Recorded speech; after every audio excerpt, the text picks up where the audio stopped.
So why should we be concerned about global warming here in Palo Alto? Well, there are a number of threats. First, increased chance of wildfires in the hills, like the East Bay experienced a few years ago. Second, increased risk of flooding from bay level rise, and I know some people here in the audience are very concerned about people who got flooded in 1998. The Bay Conservation and Development Commission, they projected that major floods that right now occur every 100 years, the 100-year flood, will be occurring every 10 years in the future as a result of a bay level rise. And we're going to witness property damage and even potentially the loss of life. In East Palo Alto, many of the homes are below the levee line, and if that flooding takes place, we could have a mini Katrina right here in our area. But the fortunate thing is that the creek, which for so long divided communities, it's been the county line, it's been the border of Palo Alto, Menlo Park, Palo Alto, East Palo Alto, is now unifying us. And we have a joint powers authority.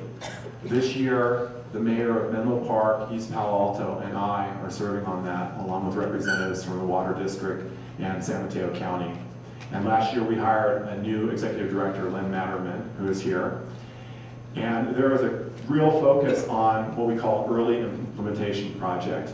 Pat Bird points out, well, it's not so early since it's been 10 years since the flood, but a more immediate implementation project. And what we're looking at is expanding the capacity of the creek downstream of 101 and a retention basin up in the upper watershed.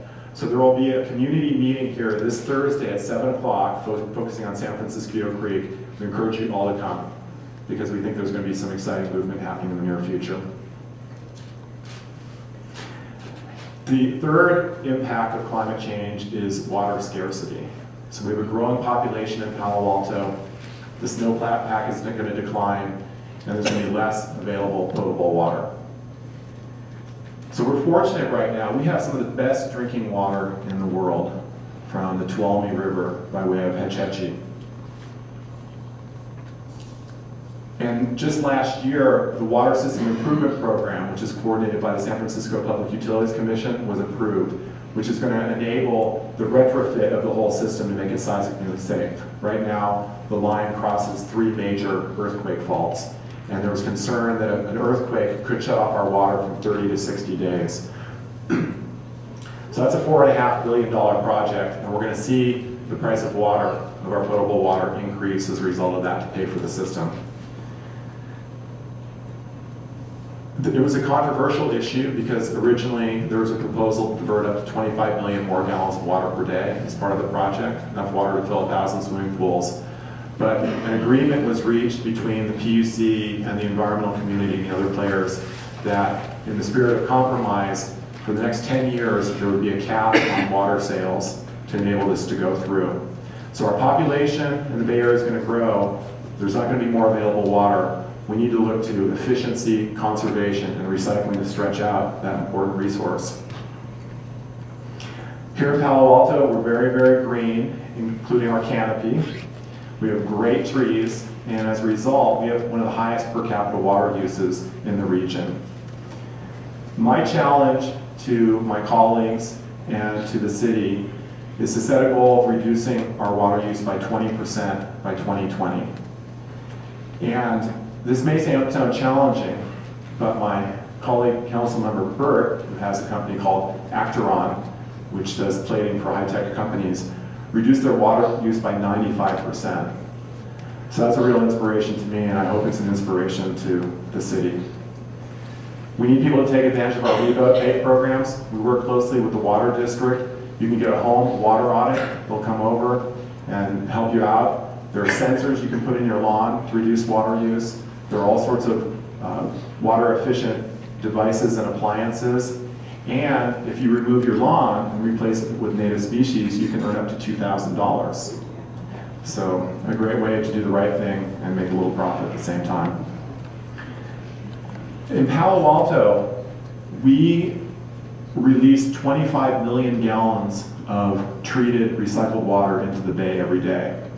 We use 13 million gallons, and the reason why we release twice as much in the bay is that our treatment plant serves our neighboring communities. But that's 25 million gallons of water that is perfect for irrigation. And in fact, we are just about to complete a recycled water pipeline to the Google Research Park over in Mountain View. And so currently we are providing recycled water for our golf course, for Greer Park, and now this is going to allow the use of another 1 or 2 million gallons of water per day. We've also, last year, we passed an ordinance that any new development in the Stanford Research Park must be dual plumbed to take advantage of recycled water for toilets and other uses. So we're looking ahead. The challenge with recycled water is it's expensive to get it to where you need to use it. But in time, we do hope to be able to deliver that water to the research park. My hope is eventually we can run a pipeline from the research park over to Lake Lagunitas and fill that lake continuously. The benefits are great breeding habitat for the California tiger salamander. Personal issue for me. But also, that's a great opportunity to recharge our surface groundwater. And then what we can do is pump that water for our parks and other uses, irrigation. As long as we're continuing to refresh that water, we won't have subsidence and other problems. So it's a great way to stretch our resource a lot further. And one great thing that came out of the Water System Improvement Program and the contracts, or it looks like it's going to come out, is there's going to be the ability for all the wholesale customers that depend on Hetch Hetchy water to create a cap and trade system. We already have the cap, but there's going to be the ability to trade and sell water rights. So Palo Alto can reduce our use of Hetch Hetchy water by using recycled water. We can sell that to other communities like Los Altos Hills, which has an even higher per capita water use, and that will pay for the system. So that's going to be an exciting thing with cap and trade.